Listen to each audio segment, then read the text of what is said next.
नमस्कार विद्यार्थी मित्रांनो, मी प्राध्यापक उदय टेके. आज आपण final accounts of cooperative societies problem number 2 सोडवणार आहोत. पाठमागल्या लेक्चरमध्ये आपण प्रॉब्लेम नंबर 1 सोडवलेला आहे. सेम तसाच एक प्रॉब्लेम आपण या ठिकाणी सोडवणार आहोत.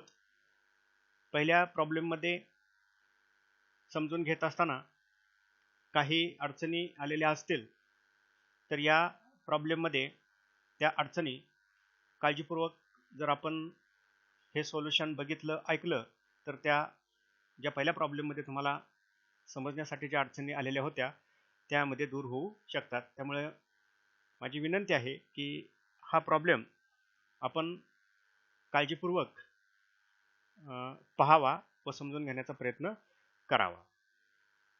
प्रथम आपण तो प्रॉब्लेम वाचूया. पहा, problem number 2. From the following trial balance of Sadhana consumers cooperative society limited as on 31 March 2020.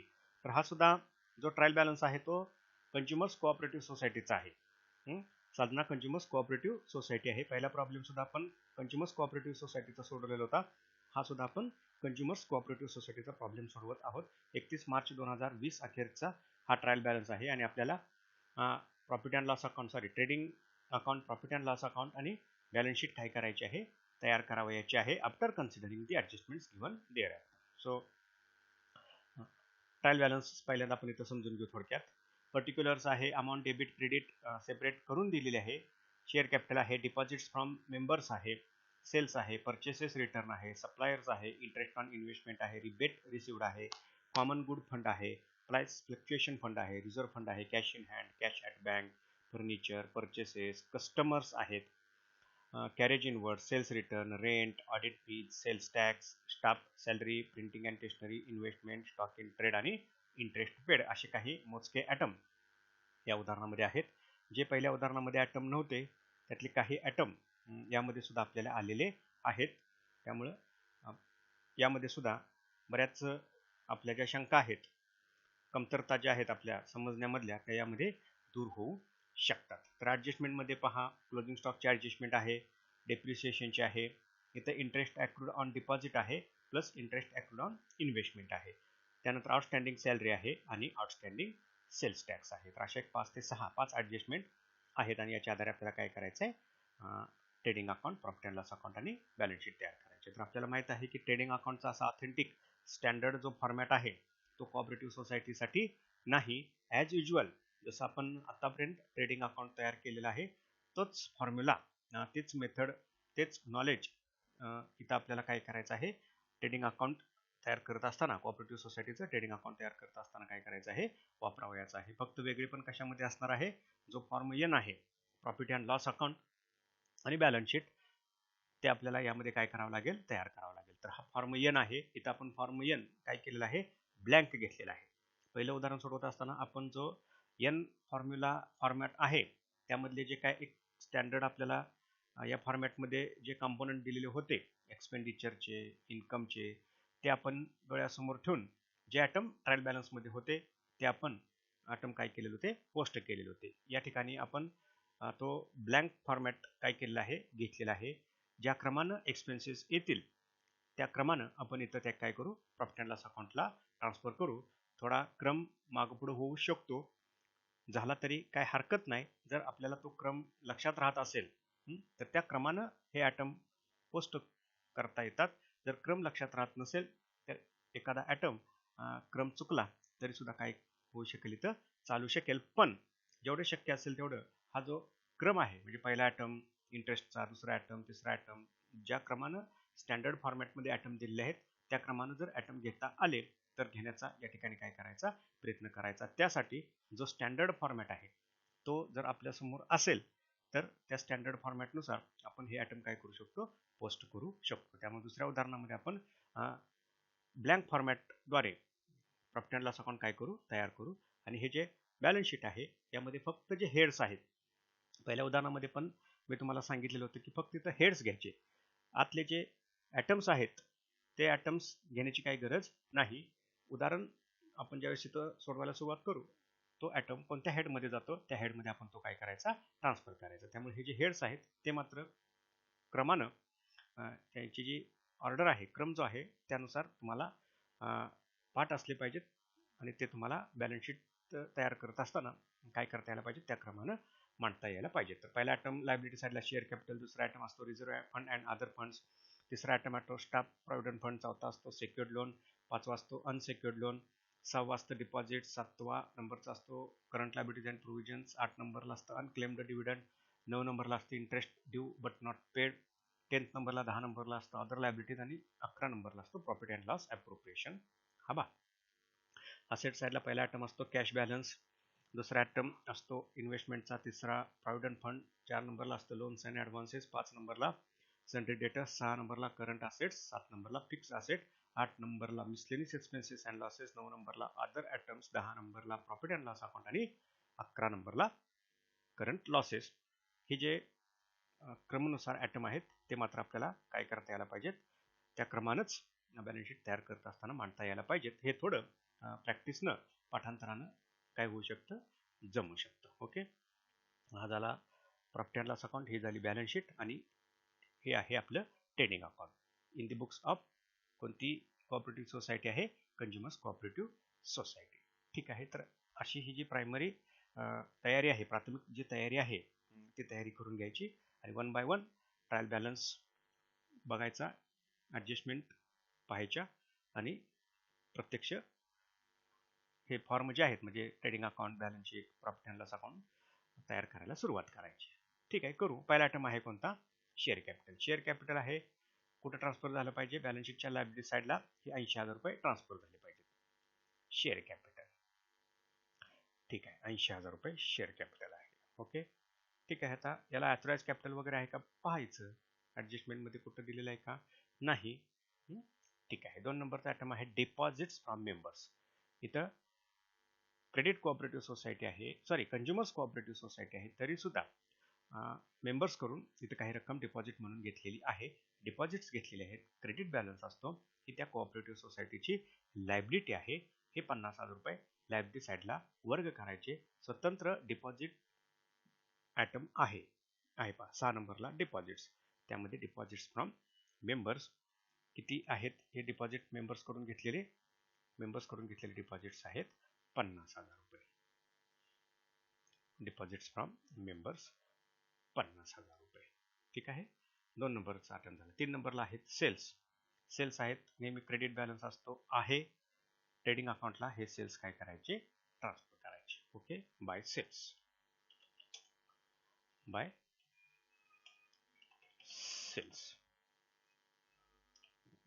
किती आयटम आहे सेल्स 12,50,000. इनर कॉलमला काय घेतलेलं आहे या उदाहरणामध्ये सेल्स रिटर्न आहेत. बघूया आपण आहेत का. सेल्स रिटर्न आहेत पाहिजे. डेबिट बॅलन्स असतो 2,000 रुपये, ते वजा करावे लागतील आपल्याला सेल्स रिटर्न, म्हणून आपण ते इनर कॉलमला घेतलेले आहेत. लेस सेल्स रिटर्न 2,000 रुपये आपण त्यामधून काय करू वजा करू. मग किती राहतील 12,48,000 रुपये. सेल्स 12,48,000 रुपये. हे झालं सेल्स. त्यानंतरचा आयटम आहे परचेस रिटर्न. परचेस रिटर्न पहिल्यांदा आपल्याला परचेसेस बघावे लागतील. परचेसेस आणि डेबिट बॅलन्स असतो तो आपण अगोदर ट्रान्सफर करूया. परचेसेस अगोदर आपण ट्रान्सफर करू. परचेसेस आहे 10,05,000. हे घ्या, इथं पहिल्यांदा ओपनिंग स्टॉक लिहायचा, टू ओपनिंग स्टॉक, त्याच्या खाली आपण घेऊ टू सेल्स.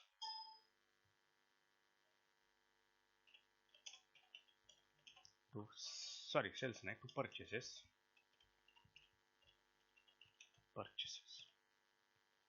किती आहेत परचेसेस 10,05,000.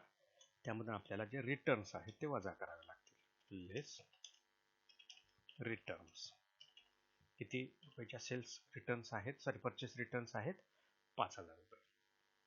परचेस रिटर्न नेहमी डेबिट बॅलन्स असतो, रिटर्न 5,000 रुपये, तो रिटर्न वजा करा. टोटल सेल्स किती असतील after deduction of return ₹10 lakh. 10 lakh रुपयाच्या परचेसेस, नेट परचेसेस 10 लाख रुपये. ओके, हे आहेत सप्लायर्स. बॅलन्स कोणता आहे? क्रेडिट. सप्लायर्स म्हणजे कोण आहेत? हे ज्यांनी तुम्हाला माल पुरवला, पुरवठादार आहेत. जनरली यांना इथं काय म्हटलं जातं? क्रेडिटर्स असं म्हटलं जातं. त्यामुळे सप्लायर्स आहेत बॅलन्स शीटच्या लायबिलिटी साईडला. हे कोण आहेत? क्रेडिटर्स आहेत. त्यामुळं हे आपल्याला कुठं वर्ग केले पाहिजेत? बॅलन्स शीटच्या लायबिलिटी साईडला आपल्याला ते वर्ग करावे लागतील. कुठं हे आयटम वर्ग होईल? करंट लायबिलिटीमध्ये. सॉरी, 10,000 रुपये सप्लायर्स. सहसा इथं शब्द कोणता वापरला जात असतो? उदाहरणामध्ये क्रेडिटर्स. आपण आतापर्यंत क्रेडिटर्स वारंवार हा शब्द पाहिलेला आहे. इथं मात्र सप्लायर्स हा शब्द वापरलेला आहे. गोंधळ करून घेण्याची काही गरज नाही. पुरवठादार ज्यांचा आपण काय करायचं आहे? पेमेंट करायचं आहे. जनरली अकाउंटिंग लँग्वेजमध्ये त्याला आपण काय म्हणतो? क्रेडिटर्स. ओके, ठीक आहे, क्रेडिटर्स. त्यानंतर आहेत इंटरेस्ट ऑन इन्व्हेस्टमेंट. तर जी गुंतवणूक केलेली आहे त्या गुंतवणुकीवरचं हे काय आहे? व्याज आहे. क्रेडिट बॅलन्स आहे. हे व्याज काय आहे? मिळालेलं व्याज आहे. त्यामुळं इन्कम आहे. प्रॉफिट अँड लॉस अकाउंटच्या क्रेडिट साईडला ते वर्ग करायचं. By cross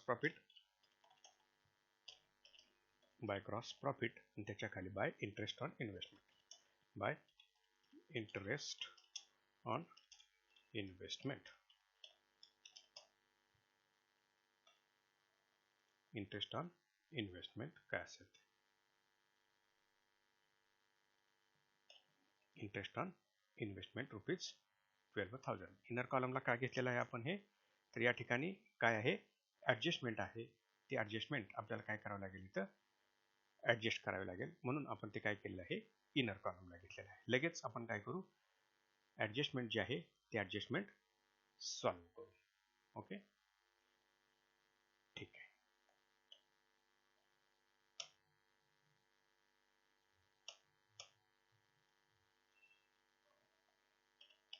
interest on investment 12,000 रुपये रोख मिळालेले आहेत. आता ॲडजस्टमेंटमध्ये काय सांगितलेलं आहे पहा.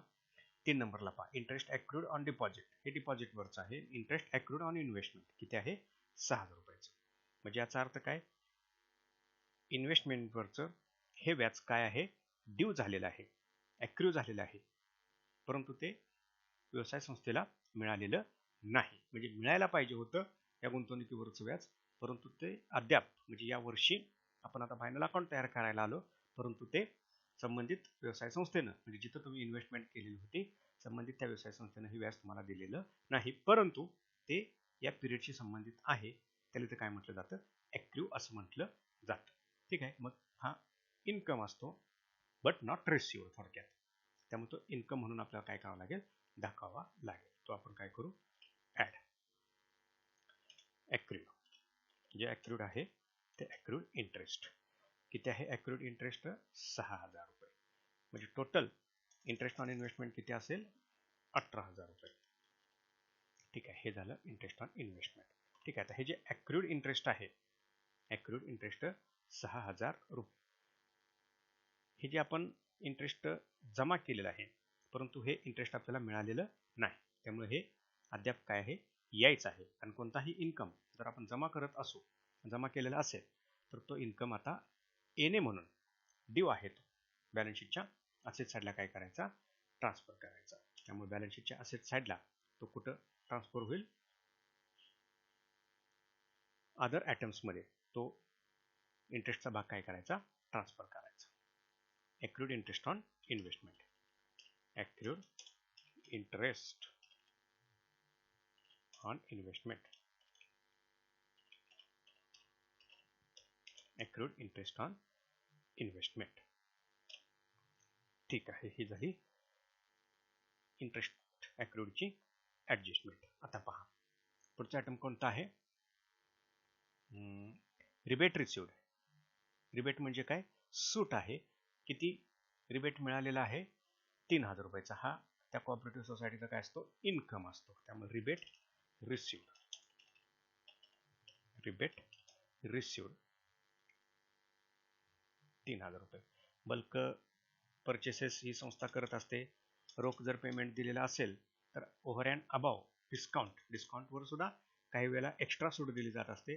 त्या अर्थानं त्याला काय म्हटलं जातं, रिबेट असं म्हटलं जात असतं. किंवा वेळेच्या अगोदर जर पेमेंट केलं जात असेल त्यावेळेस सुद्धा सूट मिळत असते. त्या अर्थानं शब्द कोणता वापरला जात असतो, रिबेट हा शब्द वापरला जात असतो. तर रिबेट मिळालेला आहे व्यवसाय संस्थेचा हा काय आहे, एक प्रकारचा इन्कम आहे. तो प्रॉफिट अँड लॉस अकाउंटला काय करायचा, ट्रान्सफर करायचा, रिबेट रिसिव्ड. त्यानंतर आहे कॉमन गुड फंड. तो आहे किती, 4,000 रुपयाचा कॉमन गुड फंड आहे. फंड आहे नेहमी याचा कोणता बॅलन्स असतो, क्रेडिट बॅलन्स असतो. त्यामुळं हा जो फंड आहे तो बॅलन्स शीटच्या लायबिलिटी साईडला कॉमन गुड फंड काय करायचा, तो ट्रान्सफर करायचा. Reserve fund and other fund, त्यामध्ये कॉमन गुड फंड पहिल्यांदा आपण काय करू, ॲड करू. किती आहे तो, 3,000 रुपयाचा कॉमन गुड फंड आहे. बघा बरं किती रुपयाचा आहे, 4,000 रुपयाचा तो कॉमन गुड फंड आहे. कॉमन गुड फंड 4,000 रुपये. आता हे कॉमन गुड फंड म्हणजे नेमकं काय ते पहिल्यांदा यामध्ये आपण काय करू, समजून घेऊ.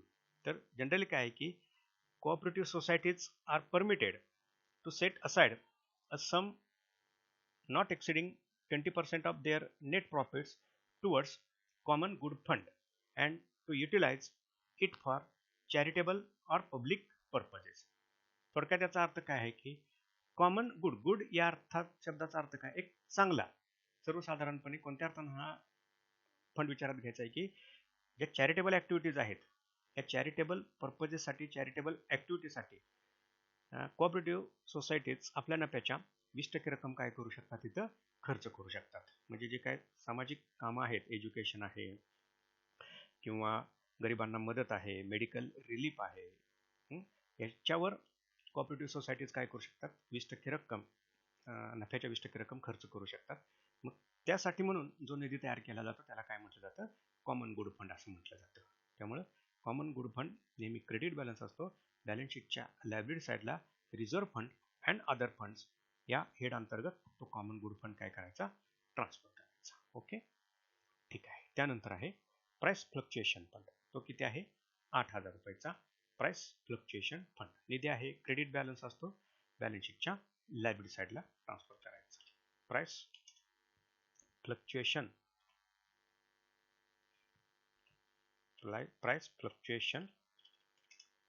फंड, किंमत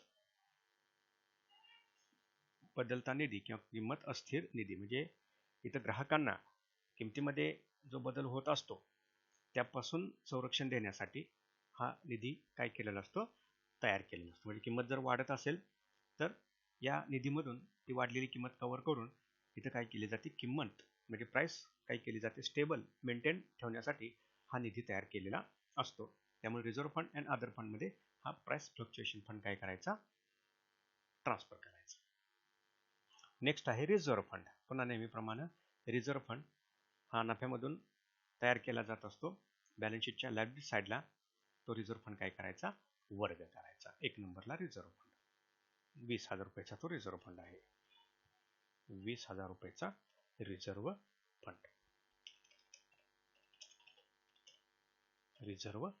फंड. आणि या वर्षीच्या नफ्याच्या 25% रक्कम यामध्ये ऍड केली जाते. पण कुणाची मान्यता मिळाल्यानंतर, संचालक मंडळाची आणि मेंबर्सची मान्यता मिळाल्यानंतर हे अप्रोप्रिएशन करायचं असतं. त्यामुळं इनर कॉलमला न घेता हे डायरेक्ट काय करायचं, आउटर कॉलमला ट्रान्सफर करायचं. ओके, त्यानंतर आहे कॅश इन हँड आणि cash at bank. Debit balance असतो. कॅश इन हँड 400 रुपये आहे आणि कॅश ॲट बँक 86,000 रुपये आहे. हे बॅलन्स शीटच्या असेट साईडला पहिलाच आयटम असतो पहा, कॅश बॅलन्स आणि कॅश इन हँड. काय असेल ते हे 400 रुपये आहेत. कॅश इन हँड आणि cash at bank. Cash at bank किती आहे, 86,000 रुपये आहे.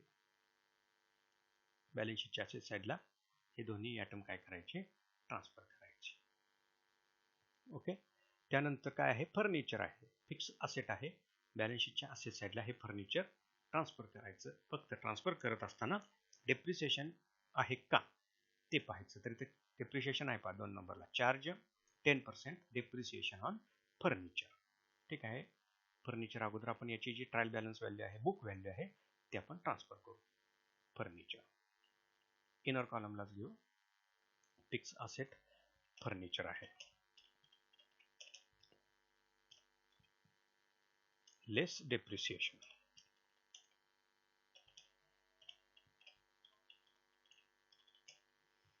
%10 आहे. आपण बघितलं ते पुन्हा एकदा पहा. 10% डेप्रिसिएशन. 10% डेप्रिसिएशन चार्ज करू. डेप्रिसिएशन किती आहे? 10%. 10% किती होणार? ते 600 रुपये अमाऊंट होणार. 600 रुपीज. ठीक आहे. 600 rupees depreciation deduct from furniture. मग फर्निचरचा बॅलन्स किती असेल? 5400 दिसेल. 5400 after deduction of depreciation on furniture. So हे जे डेप्रिसिएशन आहे ऑन फर्निचर हा काय आहे? आता एक्सपेन्सेस भाग आहे. हा एक्सपेन्सेस प्रॉफिट अँड लॉस अकाउंटला ट्रान्सफर करायचा. इथं पहा, वरच्या काही लाईन्स ब्लँक सोडायच्या आणि खालून 2 ते 3 नंबरला डेप्रिसिएशन ऑन फर्निचर ट्रान्सफर करायचं. डेप्रिसिएशन ऑन फर्निचर किती रुपयाचं ते डेप्रिसिएशन आहे? 600 रुपयाचं हे डेप्रिसिएशन ऑन फर्निचर ट्रान्सफर करायचं. ठीक आहे. नेक्स्ट आयटम कोणता आहे? परचेसेस आहेत. हे आपण पोस्ट केलेलं आहे, याचं ट्रान्सफर झालेलं आहे. कस्टमर. इथं पहा, इथं जसे सप्लायर्स आहेत त्या पद्धतीने हे काय आहेत? कस्टमर. कस्टमर म्हणजे कोण? तुमचे ग्राहक, की ज्यांच्याकडून तुम्हाला काय करायचे आहेत? पैसे यायचे आहेत. म्हणजे हे कोण आहेत? डेटर्स आहेत. जनरली आतापर्यंत आपण डेटर्स हा शब्द बघितलेला आहे.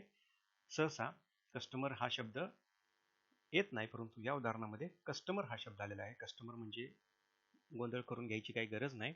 हे कोण आहेत? तुमचे ग्राहक आहेत, की ज्यांच्याकडून तुम्हाला पैसे यावयाचे आहेत. म्हणजे उधारीवर तुम्ही माल विकला ते हे ग्राहक आहेत, कस्टमर. त्याला आपण अकाउंटिंग लँग्वेजमध्ये डेटर्स म्हणतो. म्हणून डेटर्स हे पासंडरी डेटर्स. किती रुपयाचे कस्टमर्स आहेत? 30,000 रुपयाचे कस्टमर्स. आता इथं फक्त या कस्टमर्स बॅड डेब्ट्स किंवा आरडीडी असू शकतो. तो आहे का पाहायचं नाही. त्यामुळं कस्टमर्स डायरेक्ट आपण आउटर कॉलमला घेऊ. कस्टमर्स. ओके. नेक्स्ट आहे carriage inward.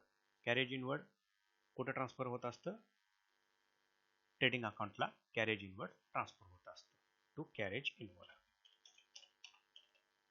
To carriage inward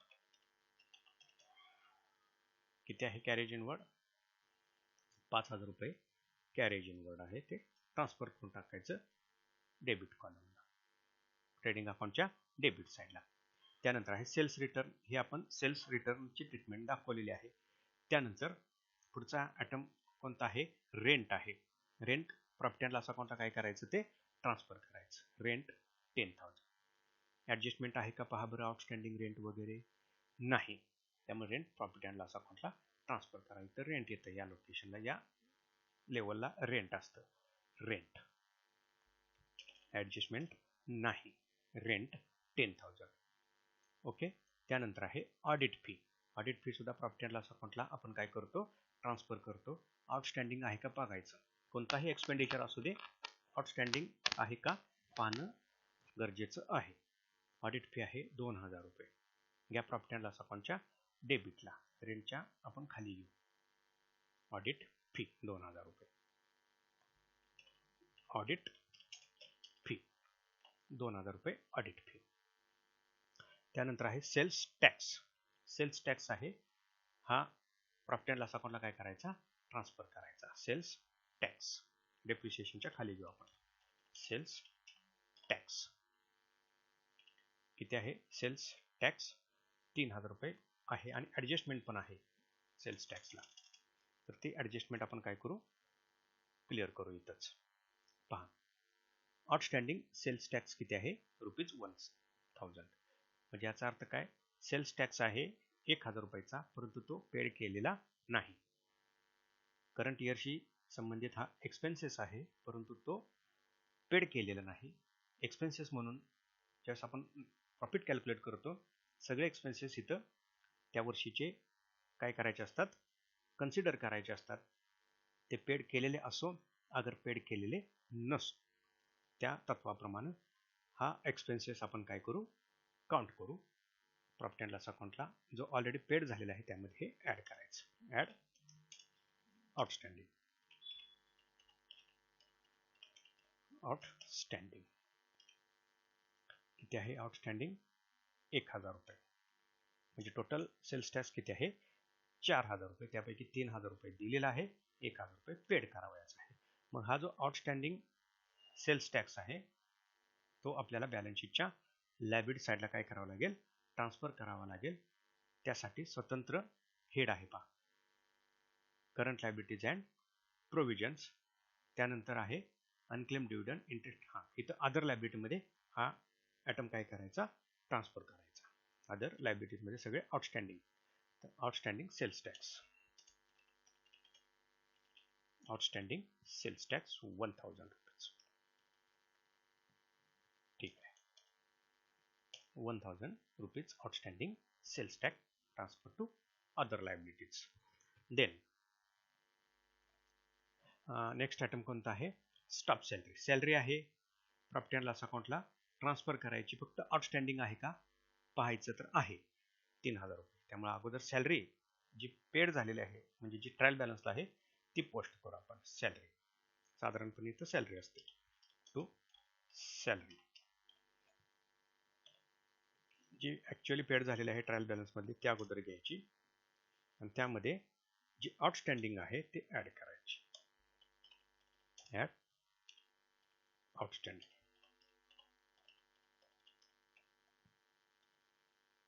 outstanding salary किती आहे? ₹3000 is the amount of outstanding salary. Outstanding salary किती आहे? 3000 रुपये. म्हणजे टोटल सॅलरी किती आली? 53000 रुपये. 53000 रुपये आउटस्टँडिंग सॅलरी. त्यापैकी 53000 रुपये ही टोटल सॅलरी. त्यापैकी आउटस्टँडिंग किती? 3000 रुपये. आणि हे जे आउटस्टँडिंग सॅलरी आहे आता आपण एक्सपेन्सेस म्हणून हे काउंट केले, पेड केलेले नाहीत. It's become liabilities, hence it is transferred to liability side of balance sheet. So outstanding salary, other liabilities मध्ये outstanding salary, outstanding salary ₹3000. ठीक आहे, आउटस्टँडिंग सॅलरी. नेक्स्ट आयटम कोणता आहे? Printing and stationery. एक्सपेन्सेस आहे profit and loss अकाउंटला तो काय करायचा? ट्रान्सफर करायचा. ऍडजस्टमेंट आहे का? नाही. प्रिंटिंग अँड स्टेशनरी इथं घेऊ आपण. Printing and stationery 10000. Printing and stationery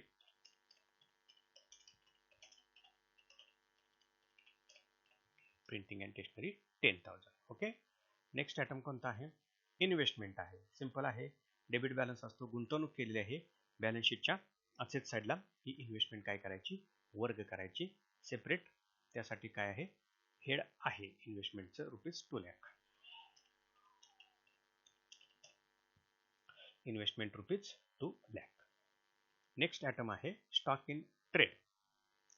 stock in trade म्हणजेच काय आहे? हा ओपनिंग बॅलन्स आहे. ओके. ट्रेडिंग अकाउंटला तो काय करायचा?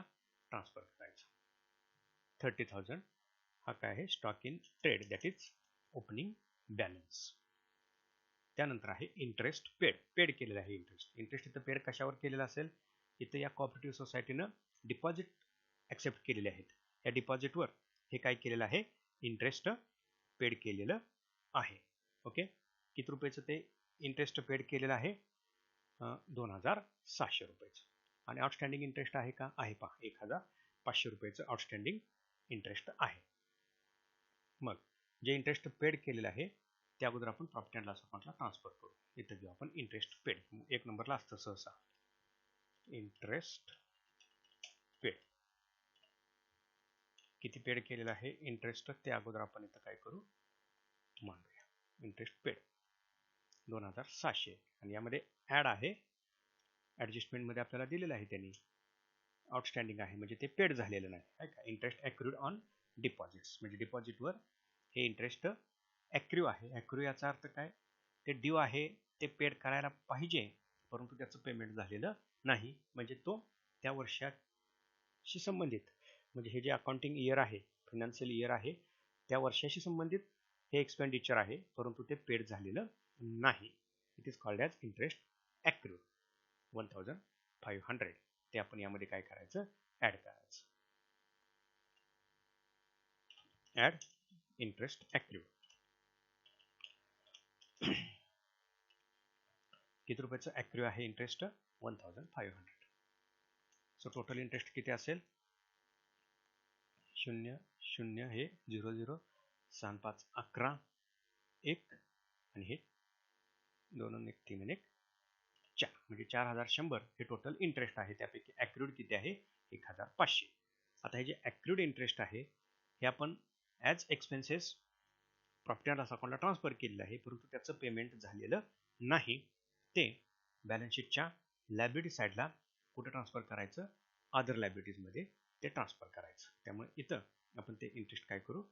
ट्रान्सफर करू. ओके, अदर लायबिलिटीजमध्ये interest accrued, interest accrued on deposits, other लायबिलिटीजमध्ये ते ट्रान्सफर करायचं. Interest accrued on deposits.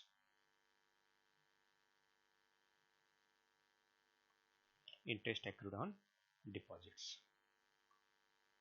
Okay, ठीक आहे. इंटरेस्ट ॲक्रूड पण झालेला आहे. ठीक आहे. ट्रायल बॅलन्स आपण पोस्ट केला. काही ॲडजस्टमेंट सुद्धा आपण पोस्ट केलेले आहेत. 1 बाय 1 पुन्हा एकदा आपण नजर फिरवूया. क्लोजिंग स्टॉक आहे 31 मार्च 2020चा, तो किती आहे? 60,000 रुपये. सो क्लोजिंग स्टॉक ट्रेडिंग अकाउंटला आपण काय करायचं? क्लोज करत असताना तो बाय बॅलन्स म्हणून ट्रान्सफर करून टाकायचा, बाय क्लोजिंग स्टॉक. ठीक आहे. तो क्लोजिंग स्टॉक किती आहे तो आपण इथं ट्रान्सफर करू. आता हा जो क्लोजिंग स्टॉक आहे हा इन हँड आहे, stock in hand. So it is transfer to asset side of balance sheet. So हा जो क्लोजिंग स्टॉक आहे तो कुठं ट्रान्सफर केला जातो? करंट असेट्समध्ये, म्हणून stock in hand. Stock in hand. ठीक आहे. सेकंड आहे डेप्रिशिएशन केलेलं आहे, इंटरेस्ट ॲक्रूड केलेलं आहे, इंटरेस्ट ॲक्रूड ऑन इन्व्हेस्टमेंटची पण ॲडजस्टमेंट आपण केलेली आहे, आउटस्टँडिंग सॅलरी केलेली आहे, आउटस्टँडिंग सेल्स टॅक्स ही सुद्धा ॲडजस्टमेंट केलेली आहे. तर अशा पद्धतीने आपण ट्रायल बॅलन्स ट्रान्सफर केला. ॲडजस्टमेंट सुद्धा त्या वेळेलाच आपण काय केलेले आहेत? सॉल्व केलेले आहेत, त्याचं पोस्टिंग केलेलं आहे. आता आपण काय करू?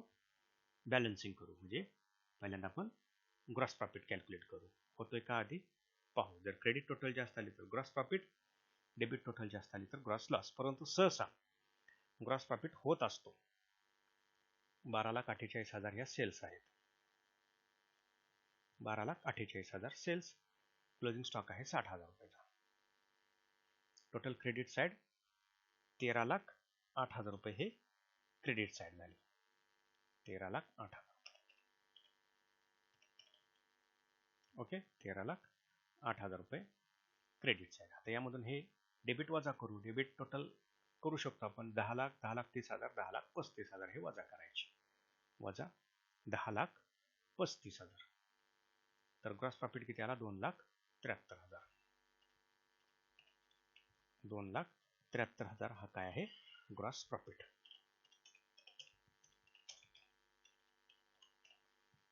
$2,73,000 हा ग्रॉस प्रॉफिट. टोटल इथं आपण काय करू? टॅली करून घेऊ. 13,08,000 रुपये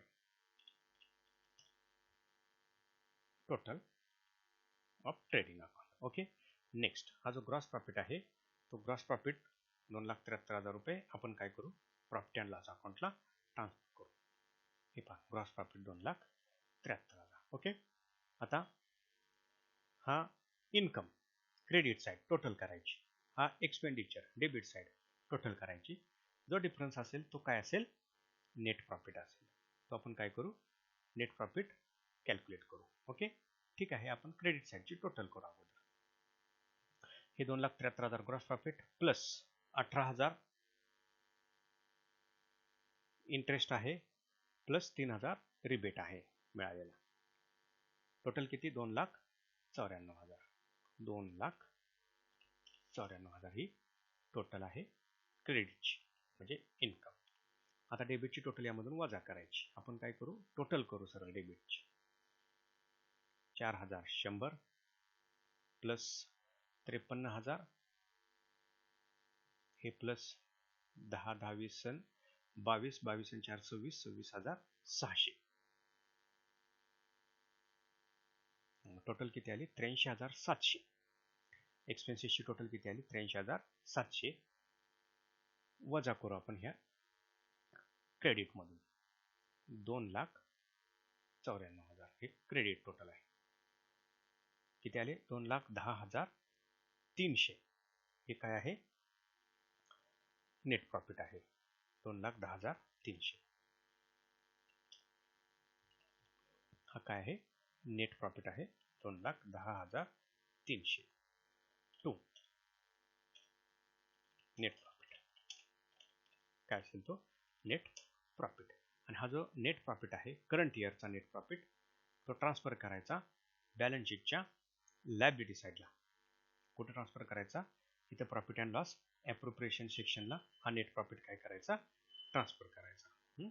ठीक आहे. आता यामध्ये जो नेट प्रॉफिट आहे तो याच वर्षाचा आहे, लास्ट इयरचा नेट प्रॉफिट नाही, म्हणून net profit for current year. Net profit for current year किती आहे तो 2,10,300 रुपयाचा तो नेट प्रॉफिट आहे. ओके, एक दोन लाईन इथं मी डिलीट करतो, काही गरज नाही इथं, म्हणजे बॅलन्स शीट एका पेजवर येऊन जाईल आपली. Net profit. ओके, इथं प्रॉफिट अँड लॉस अकाउंटची टोटल आपण काय करूया इक्वल करून घेऊया, समान करून घेऊया, टॅली करून घेऊया 2,94,000. ओके, आता नेट प्रॉफिट आपण ट्रान्सफर केला, बॅलन्स शीट आपण काय करू शकतो आता टॅली करू शकतो. यामध्ये एक लक्षात ठेवा, मी पाठीमागल्या उदाहरणामध्ये पण सांगितलं, थेअरीमध्ये पण सांगितलेलं आहे, हा जो कोऑपरेटिव्ह सोसायटी ऍक्ट आहे, हा कोऑपरेटिव्ह सोसायटी ऍक्ट काय सांगतो, दरवर्षी कोऑपरेटिव्ह सोसायटीला जो नेट प्रॉफिट होतो या नेट प्रॉफिट पैकी 25% जो प्रॉफिट आहे तो 25% प्रॉफिट कुठे ट्रान्सफर करायचा असतो, रिझर्व्ह फंडला ट्रान्सफर करावयाचा असतो. मग नेट प्रॉफिट किती आहे 2,10,300. परंतु हे ॲप्रोप्रिएशन प्रॉफिट अँड लॉस ॲप्रोप्रिएशन अकाउंट तयार करून दाखवण्याची गरज नसते. का नसते, तर या वर्षीचा जो ॲप्रोप्रिएशनचा भाग आहे तो नेक्स्ट इयरला, कारण जनरल मीटिंगमध्ये हे ॲप्रोप्रिएशन काय होत असतं अप्रूव्ह होत असतं, त्यामुळं नेक्स्ट इयरमध्येच ॲटोमॅटिक ही जनरल मीटिंग काय होत असते कंडक्ट केली जात असते. त्यामुळे याची जी ट्रीटमेंट आहे ती नेक्स्ट इयरलाच काय होत असते पूर्ण होत असते. त्यामुळं प्रॉफिट अँड लॉस ॲप्रोप्रिएशन अकाउंट इथं कोऑपरेटिव्ह सोसायटीज तयार करीत नाहीत. तरीसुद्धा आपण हे ॲप्रोप्रिएशन नेमकं कसं होतं ते काय करूया इथं समजून घेऊया. पहा, इथं आपण प्रॉफिट अँड लॉस ॲप्रोप्रिएशन अकाउंट तयार करू सरळ, किंवा अकाउंट तयार करायची काही गरज नाही, ॲप्रोप्रिएशन म्हणून सुद्धा आपण हे दाखवू शकतो. Appropriation of profit, appropriation of profit, appropriation of profit. आपण ते ॲप्रोप्रिएशन काय करू शकतो इथं एक वर्किंग नोटमध्ये दाखवू शकतो. ते काय करायचं दाखवायचं, ते कसं दाखवायचं ते थोडक्यात या ठिकाणी मी काय करतो तुम्हाला समजून सांगतो. पहा, आता करंट इयरचा प्रॉफिट किती आहे, प्रॉफिट फॉर द इयर किती आहे, तो प्रॉफिट करंट इयरचा 2,10,300 हा तो प्रॉफिट आहे. हा घ्या प्रॉफिट फॉर द इयर 2,10,300 हा करंट इयरचा प्रॉफिट. लेस, आता लेस होईल, यामधून डेबिट पडेल, लेस ट्रान्सफर टू रिझर्व्ह फंड और स्टॅट्युटरी रिझर्व्ह फंड. किती ट्रान्सफर करायचा 25% हा ट्रान्सफर करायचा. आता 2,10,300च्या 25% किती होतो पहा बरं, 2,10,300 2,10,300 त्याच्या किती टक्के 25% डिवायडेड बाय 100 इंटू 25%, 52,575. 52,575 एवढा प्रॉफिट काय होईल, रिझर्व्ह फंडला ट्रान्सफर होईल. बॅलन्स किती दिसेल, हा डिडक्ट करा, काय असेल बॅलन्स. बॅलन्स किती असेल, 2,10,300 मधून हा प्रॉफिट वजा करा, ॲप्रोप्रिएशन वजा करा, 2,10,300. राहिला किती, 1,57,725. 1,57,725 एवढा प्रॉफिट राहील. 1,57,725 एवढा काय असेल, बॅलन्स असेल. हे कधी होईल, नेक्स्ट इयरमध्ये अशा पद्धतीनं प्रॉफिट जो आहे त्याचं ॲप्रोप्रिएशन होईल. परंतु उदाहरण सोडत असताना आपण अशा पद्धतीनं जर ॲप्रोप्रिएशन करून दाखवलं किंवा अकाउंटच्या स्वरूपात जर हे ॲप्रोप्रिएशन करून दाखवलं तरी चालू शकतं. फक्त एक यामध्ये काय करायची, नोट लिहायची. ही नोट काय असते, जनरली ही नोट कशी असते, करंट इयर्स ॲप्रोप्रिएशन, करंट इयरचं जे ॲप्रोप्रिएशन आहे, current year's appropriation, current year's appropriation, appropriation of profit, current year's appropriation of profit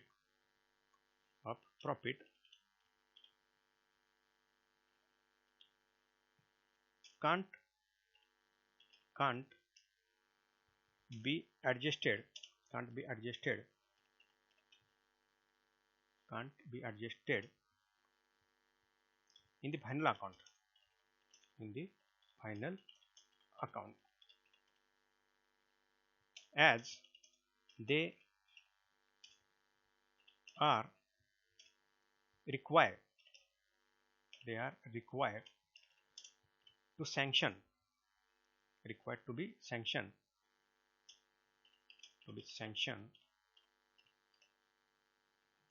in the annual general meeting, in the annual general meeting. त्यामुळं हे current इयरचं जे appropriation आहे, म्हणजे current इयरच्या फायनल अकाउंटमध्ये हे ॲप्रोप्रिएशन इथे दाखवण्याची काही गरज नसते. का नसते, मी पुन्हा सांगतो. नोट आपण दिलेली आहे, मिनिंग कळणं गरजेचं आहे. Current year's appropriation of profit can be adjusted in the final account, can't be adjusted in the final account, as का ॲडजस्ट होत नाही, as they are required to be sanction in the annual general meeting. आणि ही annual general meeting कधी होत असते, financial संपल्यानंतर 3 महिन्याच्या आत ही मीटिंग होत असते. त्यामुळे नेक्स्ट इयरमध्ये हे ॲप्रोप्रिएशन आणि ही ॲडजस्टमेंट काय होत असते, पूर्ण होत असते.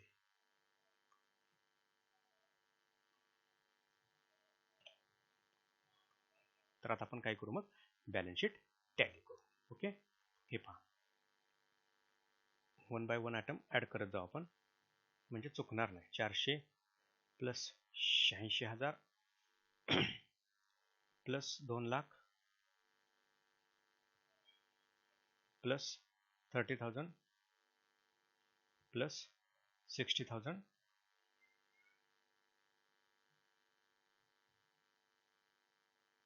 प्लस 5,400 प्लस 6,000, टोटल किती, 3,87,800,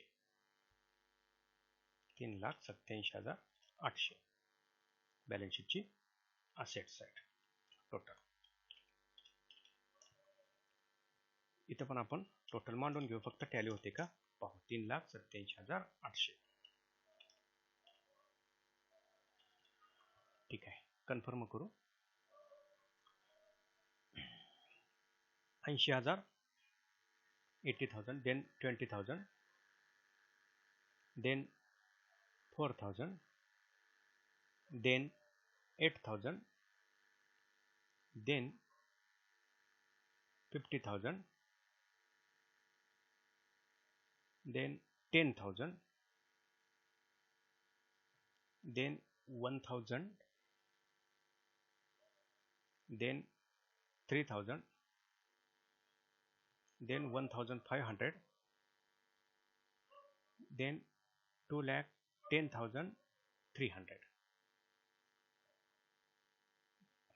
इक्वल टू 3,87,800. 3,87,800.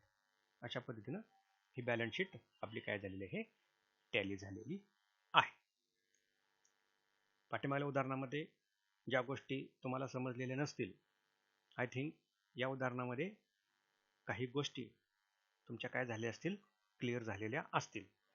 जरी झाल्या नाहीत तरी अजून एक उदाहरण आपण घेणार आहोत, त्यामध्ये काही गोष्टी अजून काय होतील, क्लिअर होतील. थँक्यू.